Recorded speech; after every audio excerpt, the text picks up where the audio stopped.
also league linebacker for the Winnipeg Blue Bombers, motivational speaker now. He's a mental health advocate, a coach, a leader in our community. And we're going to be talking about all the exciting things that happen in Frankey's life and advice for young leaders that are up and coming. Frankey, thanks for being here, man. Thank you for having me. Every question on the show I ask, where in Windsor, Essex is your favorite place for coffee if you drink it, or tea, anywhere? Well, there's a couple of spots that I enjoy going to. One is Cafe Amore on Ottawa Street. Okay, yep. And then the next one is Chow on Tecumseh by the gym that I train at. So there's a couple spots that I go to. I don't drink a lot of coffee, but I've had some espressos from both of them. Yeah. And if I drank coffee every day from those two places, I would never sleep. So they're good spots. Their coffee, it's really good and it's strong. Yeah. But I would definitely recommend those two places. Okay. Absolutely. Heard great things about them. I think a few others have mentioned that on the show. Mm-hmm. So could you talk to us a little bit about how you ended up playing in the CFL? How did that journey start for you? Well, started in high school. I started playing football in high school, and football was an outlet for me. It was something that I enjoyed doing, and it was something that brought me a lot of joy growing up. At some point in my time in high school, I had the opportunity to play for the Essex Ravens, and they were a higher level football team playing during the summer.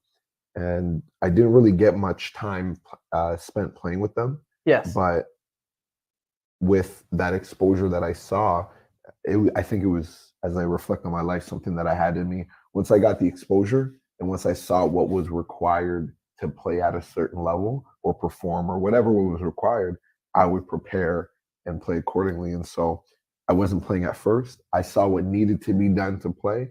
I made the proper adjustments and preparations and training. And I went in from the time that I first played with them to the time that summer came around. It was about 4 or 5 months. I ended up putting on about 15 pounds and developing a ton of athleticism. It was this incredible growth spurt that I had in that period of time. And football began to become this real thing for me. I didn't know how good I could become, but I started to do the work, and it just kind of didn't stop from about 2011 until 2018 was when I really took it serious. And I was fortunate enough to get scouted and play for the University of Windsor. I went there, started as a true freshman, had a great career there. I had a lot of fun, played a ton of football, and was fortunate enough to get drafted. And I would really attribute that to a high level of dedication and focus that I put into football. I made a lot of sacrifices, and with those sacrifices came the opportunity to do something that not many people get to do. And you mentioned, so when you started with the Ravens, you weren't playing as much as you would expect, and then you just started to dial in. Yeah. What were those adjustments that you had to make? So when I first went with the Ravens, it was a tournament on a weekend, and we prepared for about a month. And I just knew I enjoyed football, but I didn't know what I was getting into. And I remember seeing, at the time I was a receiver, and I remember seeing the linebackers, and I saw them, and I saw that they were bigger than me, they were stronger than me, and they were doing something different. So I remember asking some questions, seeing how they prepared, what their training was. And when I gathered all the information, a lot of it had to do with eating more, working out more, and training football specifically, training more. So doing it's everything. Like strength conditioning almost, where okay. It was doing everything that I was kind of doing, but doing it more and being committed to it, doing it every day. Like the repetition and just, you're more focused, you'd say? Yeah, I was more focused. I was committed to the process, and I no longer had any excuses as to why I couldn't prepare. And it was a Monday to Sunday thing. There wasn't really any time where I wasn't doing something either football related or work related to make money to eat. And it was just football. Yes, absolutely. How was the CFL? How did you enjoy that time? Well, in hindsight, looking back, it was a great experience and a lot of lessons learned. In it, it was very tough and very challenging, and it was really because I wasn't prepared for the challenge that I was getting myself into. It was rewarding. It was just a spectrum of emotions and Yeah. experiences. All in all, I would say that, especially because I can't go back and do it ever again, it was once in a lifetime, and I'm grateful that I got to be drafted after a unique experience where I didn't even go to the combine. Really? Yeah, I didn't have to go to, or I couldn't go to the combine because I would just come off of a torn ACL, so a long recovery time. So I always kind of hung my hat on this idea that I got drafted without going to the combine, so I must have Done been all something right. right. Yeah, I must Yeah. have been all right, you know? Yeah. Yeah. And imagine you met some pretty cool people along the way in your Mhm. football career that anyone that mentored you or guided you along? Well, it's an interesting part of my story that I didn't spend a lot of time getting mentored or guidance from anybody, which is a part of why I enjoy doing what I do now. Gotcha. There was a man who inspired me to kind of push that little bit more, and it was Coach Carter. He was our defensive coordinator. He played in the CFL and coached us at the university.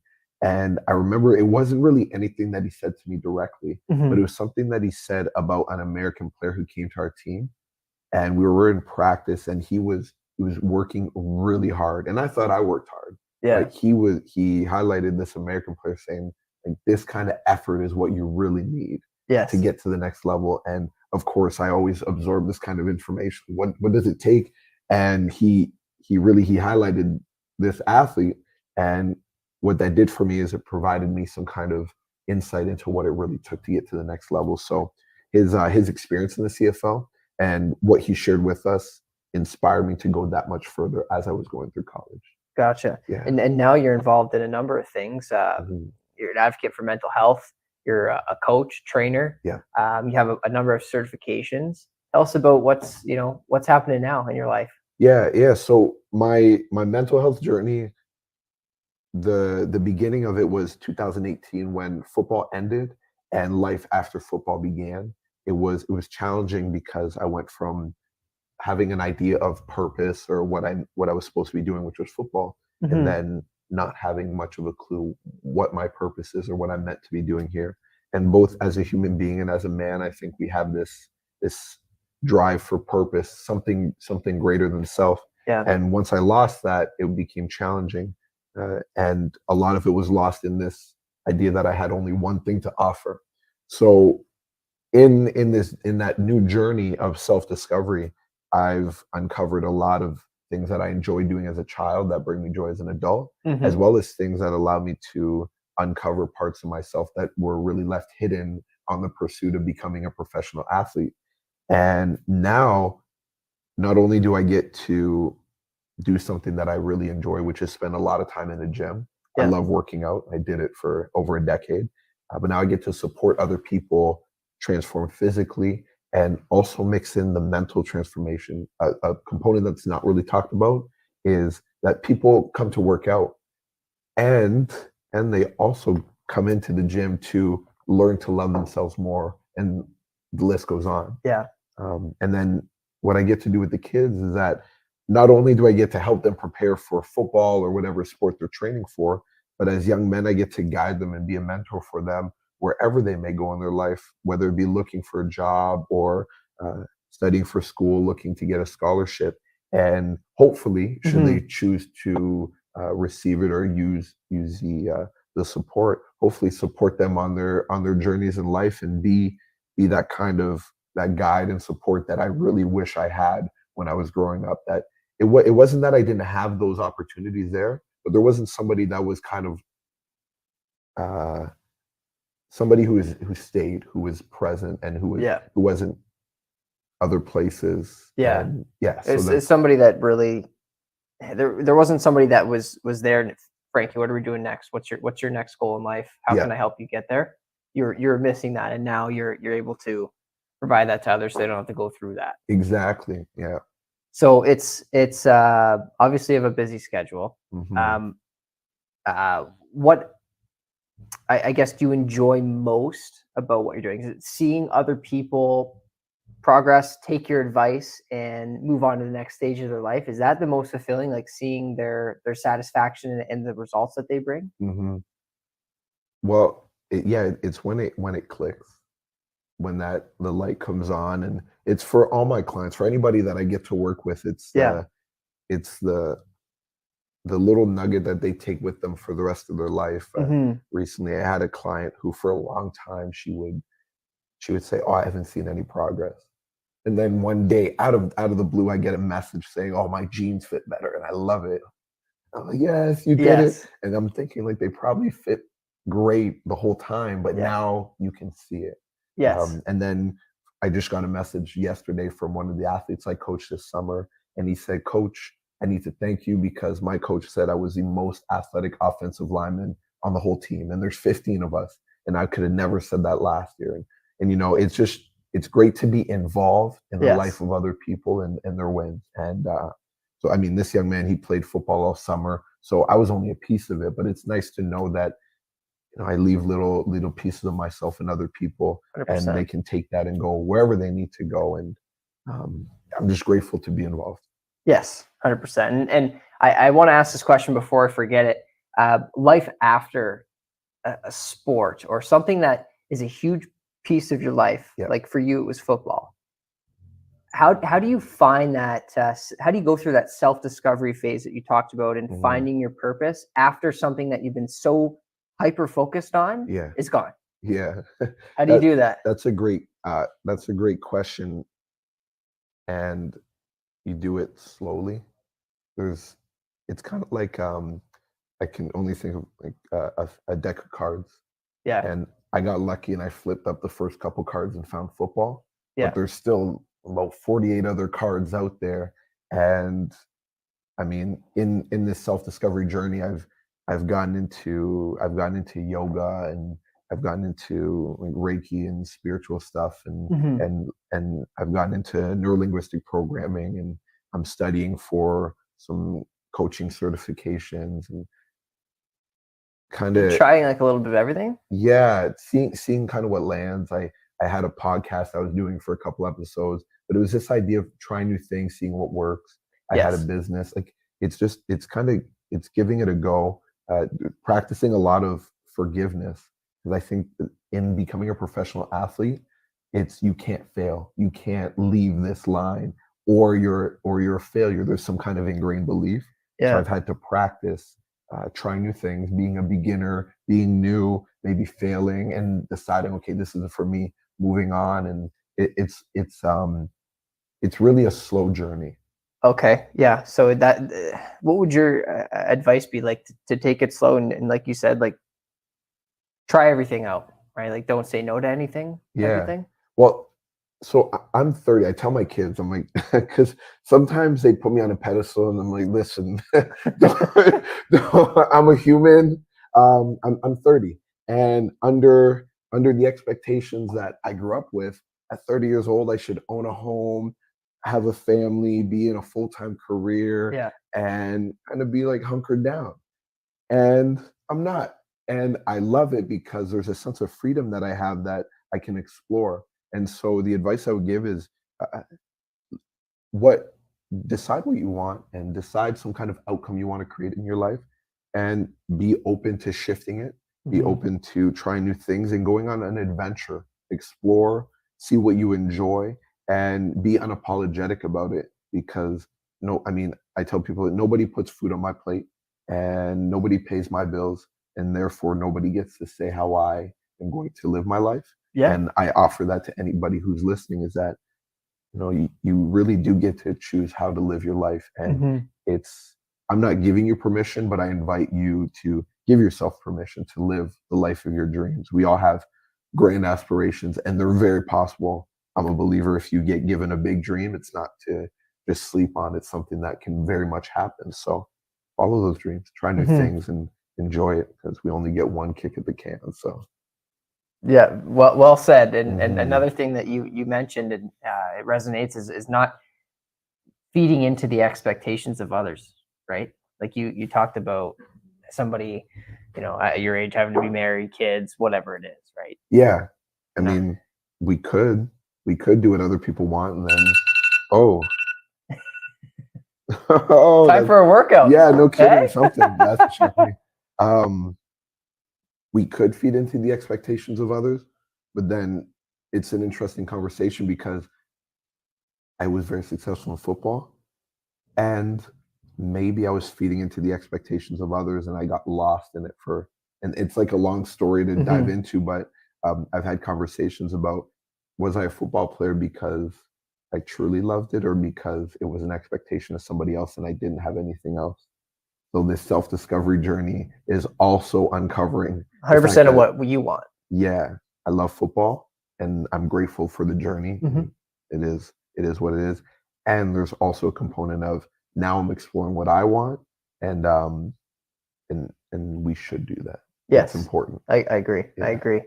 What did you take away from football that Yeah. you're carrying into your life right now? What did I take away from football?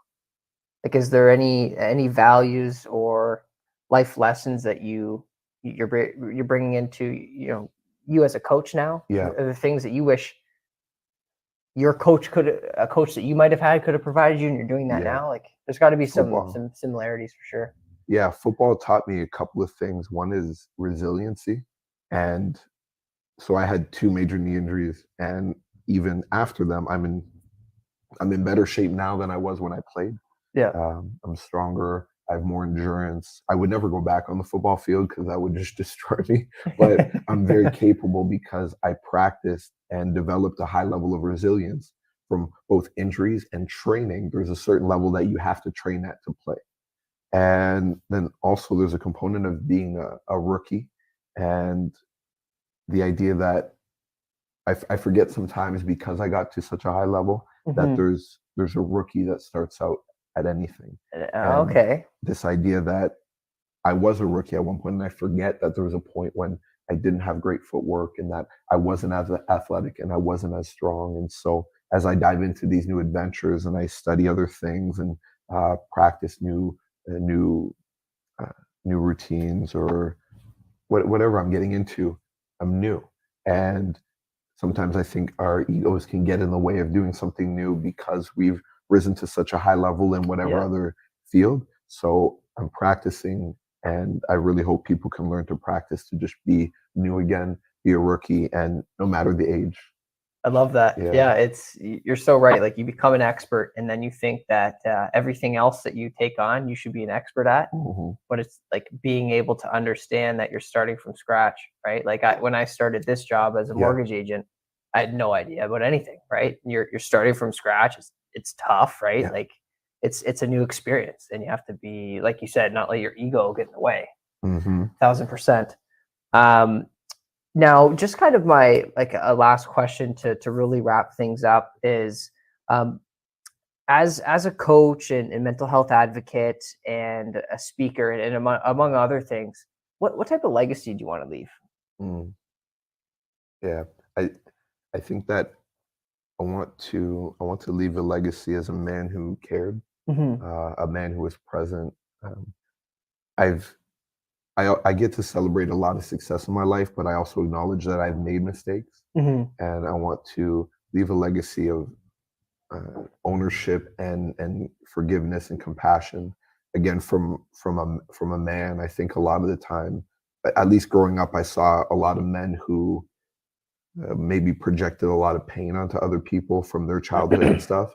And I want to show that there's other ways to grow up into a man. Hmm. Um, I want to I want to leave a legacy of great leadership, of giving, of adventure, and community, and like on the personal side, as a man who grew up without any role models or people that were present. I want to leave that as a gift, and hope that other young men grow up and see that Yeah. it's really important that they show up for themselves and their community. And Hmm. so I hope I can just continue to foster that kind of environment and relationships with others. Yeah, yeah. And I think, like, from what I see and following you online, like, Hmm. the people sing praises about you, right? And just Hmm. the amount of compassion you put into your clients, and Hmm. it's really inspiring to see. One more question I like Yeah. to leave off with this on the show is, uh, just some advice for, let's say somebody wants to go down your path. Yep. Um, and we'll focus on football. Let's say Mhm. somebody wants to go and they want to go to the CFL like you did. Yeah. What would be your advice to that person? Get used to sacrificing a lot. It's a commitment, and it's not, you don't get to go halfway in between the commitment. If you really want to play professionally and be a professional athlete, you don't become a professional athlete the day you get drafted or the day you make a team. You become a professional athlete years beforehand in preparation, and it's a long-term commitment that creates a result.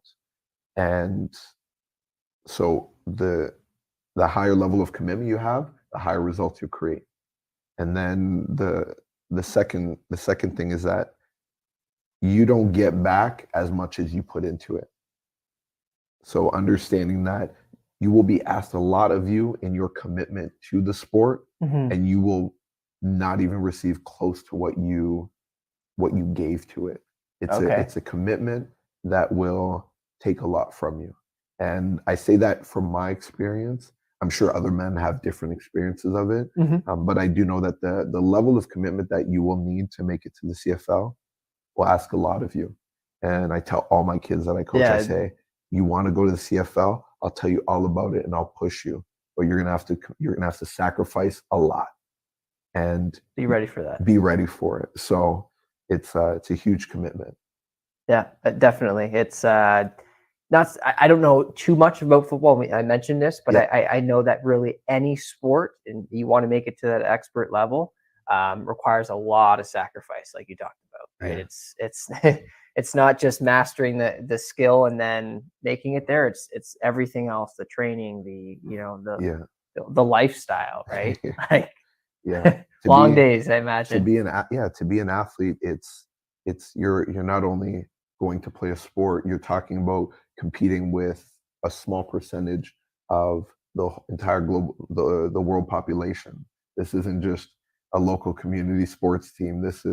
You're getting the all-stars from every single high school that go on, and then the all-stars of those all-stars, that's who you're playing against. So you're Yeah, playing against the best of the best of the best.